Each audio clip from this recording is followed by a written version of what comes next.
Amigos, muy buenas tardes. Estamos una vez más en tiempos de compliance y en este caso con la profesora doctora Ágata Sanz Hermida, que es profesora titular de la Universidad de Castilla-La Mancha, y en tiempos modernos además tenemos que decir que es la defensora universitaria, ¿no?, en la Universidad de Castilla-La Mancha con sede en Toledo. Ágata, muchas gracias Gracias a por tu vosotros. visita en esta ocasión.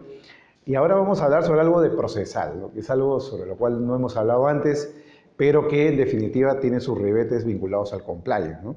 Entonces, cuando se procesa una persona jurídica, se inicia una causa, una imputación contra la persona jurídica y evidentemente la persona jurídica no es el ser humano, pero algunos derechos tiene o varios derechos tiene. ¿Cuáles son esos derechos fundamentales que tiene la persona jurídica en el proceso?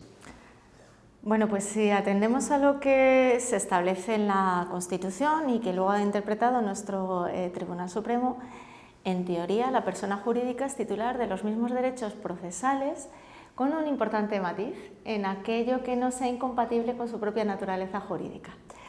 ¿Qué ha hecho desde mi punto de vista el Tribunal Supremo? Bueno, pues hacer una cláusula de garantía lo más amplia posible, pero eso sí que nos lleva necesariamente a intentar ver en función del caso concreto y en función del derecho concreto que se trate si resulta aplicable en su totalidad o si hay que modularlo, matizarlo precisamente por la naturaleza jurídica del sujeto del que va a ser. Claro, o sea, con lo cual en verdad la persona jurídica tiene prácticamente los mismos derechos que un imputado dentro del proceso, pero hay alguna diferencia. Y hablamos hace un momento que una de ellas podría ser el tema de la representación, ¿no? ¿Qué pasa cuando el imputado es el representante de la persona jurídica? Entonces estamos en un proceso en el cual el representante podría ser o no podría ser el apoderado de la persona jurídica en el proceso, cuando él está imputado. Cuando está imputado es imposible.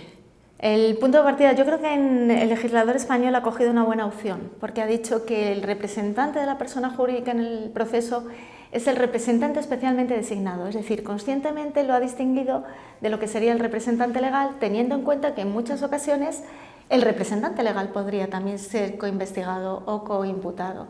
Entonces, cuando existe conflicto de intereses, si tú también estás investigado, hay conflicto de intereses, porque puedes tratar de defenderte precisamente tratando de que quien salga condenada es la persona jurídica, no puedes representar a la persona jurídica. Claro, o sea, la persona jurídica, como no se puede defender a sí misma, tiene que hacerlo a través de un representante, pero ese representante no puede ser el imputado, porque eso significaría entonces de que puede haber una incompatibilidad de intereses, ¿no? Ahora, ¿qué pasa en los casos, digamos, que pueden ser problemáticos, ¿no? Por ejemplo, una empresa pequeña, una empresa mediana, donde prácticamente el accionista es el apoderado y el apoderado dice, bueno, no voy a ser yo, pero va a ser mi amigo que va a ser como si fuera yo. Esos casos de fraude a la ley, esos casos donde se le quiere sacar la vuelta a la regla, son casos donde el sistema puede intervenir con algún correctivo o no. Legalmente no está previsto y sí que ha habido algún caso que ha llegado al Tribunal Supremo de personas jurídicas unipersonales. Y precisamente el Tribunal Supremo era de las primeras decisiones y todavía no se sabía muy bien cómo se iba a aplicar el sistema.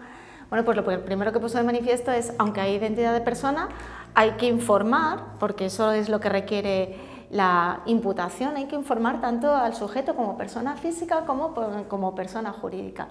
Para evitar estos problemas, evidentemente, lo ideal sería poder designar a otra persona o, porque la ley prevé que en el caso de que no comparezca la persona jurídica, el representante especialmente designado, pero lo haga el abogado puede continuar el proceso. Quizá ahí tendría que haber una doble representación, una doble defensa. Si hay intereses incompatibles, quizá no lo tenemos regulado, pero desde luego lo que sí establece el Tribunal Supremo es que cuando se trata de una persona jurídica unipersonal, hay que entender y hay que respetar los derechos en los dos caminos. Hay que informarle de la investigación como persona física y como persona jurídica, y en el proceso en realidad debería, aunque pueda haber una línea defensiva o estrategia común, debería distinguirse desde qué posición se hace. Y un caso extremo en el cual, por ejemplo, ¿no?, el representante haya nombrado al pariente, al amigo, al cercano, que además pagado por él mismo, que es el dueño o titular de la persona jurídica que maneja la chequera, podría llegar a una situación en la cual el juez diga, oiga, no, acá hay una incompatibilidad y yo voy a proceder a nombrar, por ejemplo, un defensor de oficio. Eso podría pasar, aunque no esté regulado. Hablo desde el punto de vista principista, porque finalmente en materia procesal, si bien rige el principio de legalidad en situaciones extremas, Hay veces los jueces tienen que innovar y tratar de buscar algunas soluciones que impliquen una protección de los derechos fundamentales, en este caso de la persona jurídica. Sí, desde mi punto de vista sí, ¿no? Porque el punto de partida de nuestro Tribunal Constitucional, Tribunal Europeo de Derechos Humanos, Tribunal de Justicia de la Unión Europea, es que los derechos deben ser efectivos, materialmente efectivos, no meros formalismos, ¿no? Desde en el punto, y por otra parte el Supremo en materia de personas jurídicas, cuando habla de reconocimiento de los derechos y garantías, dice no puede haber fraude de etiquetas. Si estamos nosotros acudiendo a ese tipo de sistemas, en realidad estamos de manera fraudulenta utilizando el sistema, bueno, pues para favorecer a lo mejor nuestra defensa como persona física. Claro, y una pregunta muy práctica, ¿no? En Latinoamérica, en España, hay derecho a la defensa gratuita del imputado cuando no tiene dinero para pagar un defensor. ¿Ese derecho es también aplicable a la persona jurídica o no tanto? No, en España la asistencia jurídica gratuita se regula fundamentalmente para las personas físicas, y luego algunas personas jurídicas públicas tienen reconocido este derecho. Se establecen unos determinados umbrales económicos, de tal manera que habría que ver cuál es la condición y la naturaleza jurídica para ver si cumplía los requisitos de la asistencia jurídica. Digamos, como un tema de lege ferenda, ¿habría algún motivo, causa o fundamento para, digamos, dar lugar a la defensa jurídica gratuita de la persona jurídica o no? ¿O tú crees que es algo que debe limitarse a lo que tú acabas de describir? A las personas jurídicas públicas. Bueno, teniendo en cuenta que el Tribunal de Justicia y el Tribunal Europeo dicen que no es un derecho que haya que reconocer, de una prestación general de naturaleza social, sino que atiende o tiende a salvaguardar, en su caso, el derecho a la tutela judicial efectiva, como regla general, no. Lo que pasa es que yo creo que todo el cambio de régimen jurídico, ¿no? Cuando de repente decidimos que la persona jurídica puede tener responsabilidad penal, ¿no? En contra de lo que había sido el sistema penal clásico, a lo mejor sí que deberíamos de repensar si en estos casos, teniendo en cuenta que ese no es un derecho prestacional, sino que tiene en cuenta otros elementos y fundamentalmente servir a la efectividad del derecho a la tutela, a lo mejor también tendríamos que pensar en estos casos, cuando hay insuficiencia de recursos económicos para litigar, si sería posible eventualmente ampararlo. ¿No? Pero no como regla general, yo pienso que no. Claro, claro. Ahora, entremos a un tema que es especialmente polémico, ¿no? Y sobre el cual, digamos, nos encontramos frente a dos mundos, ¿no? El mundo de Estados Unidos versus Suiza, ¿no? En Estados Unidos, las personas jurídicas no tienen derecho al nemo tenetur. El caso de Arthur Andersen así lo revela. Ellos quisieron resguardar determinada información, finalmente los imputaron por obstrucción a la justicia, los condenaron, luego anularon la sentencia, pero cuando se anula la sentencia prácticamente no había negocio.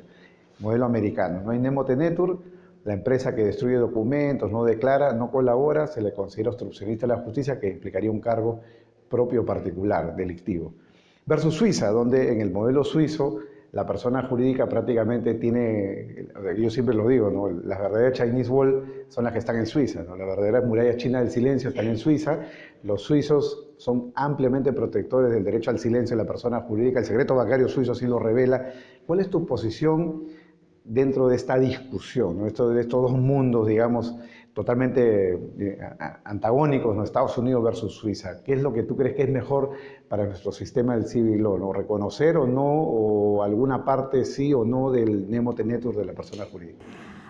A ver, no es una posición ampliamente reflexionada, ¿no? Quiero decir que a lo mejor es o requiere una mayor reflexión, pero mi punto de partida es o nos creemos el sistema o no.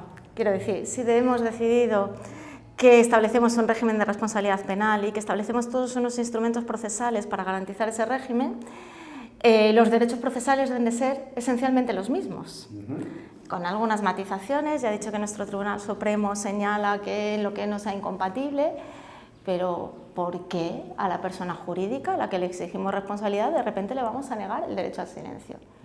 Si hemos optado por un sistema de responsabilidad penal.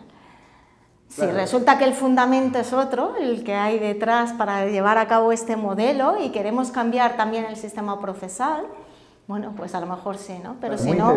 Muy interesante porque, por ejemplo, acá en Perú está clarísimo que una persona natural que es imputada, llegado al proceso para la declaración, que no es un acto, que digamos, no es un medio de prueba, sino es ejercicio de tu derecho de defensa, tú tienes derecho a guardar silencio, ¿no? Entonces citan al representante de la persona jurídica, que es diferente al imputado, según lo que ya hemos visto en la primera parte. Muy bien, le citan a declarar y él dice, bueno, lo que le conviene a mi representante es guardar silencio. Eso es algo que en el sistema español se respetaría así, o el representante, que en verdad no es la persona jurídica, pues no deja de ser persona natural, puede ser compelido, digamos, como un testigo a declarar y decir, no, no, usted no tiene derecho a guardar silencio por la persona, tiene que dar una versión. Eso, ¿cómo se trataría eso en el modelo español? Desde el punto de vista legal se respeta. Es más, si el representante especialmente designado no comparece, se entiende que guarda silencio y ya está, ¿no? Desde el punto de vista práctico, bueno, pues hay quienes opinan que claro, que si una persona jurídica, también por evitar todo el daño reputacional que te puede hacer el proceso penal, quiere cuanto antes que finalice, incluso que no se llegue a juicio oral, lo primero que va a hacer es ponerse a colaborar. Claro. Pero no tanto porque no tenga un derecho al silencio, sino finalmente porque a través de su colaboración persiga otros fines, evitar el proceso o conseguir una decisión más favorable, ¿no? Pero yo creo que... Aquí en Latinoamérica hay un ribete muy especial que tiene visos de moralidad en torno a lo que es el derecho, la potestad o la posibilidad de mentir en ejercicio del nemo tenetur. Claro, cuando hay un asesino que dice yo no maté, el asesino no es condenado por perjurio, es condenado por asesino. El que dice no robé no es condenado por perjurio, sino por el robo.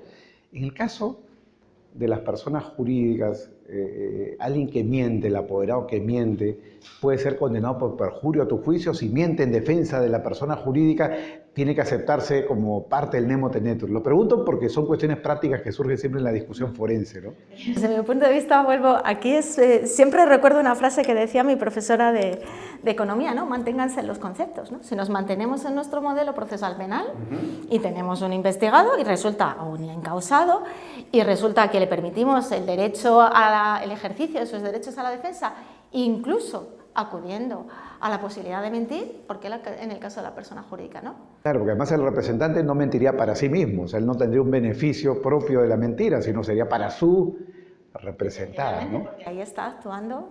Estamos siempre en el mundo de la ficción. Claro.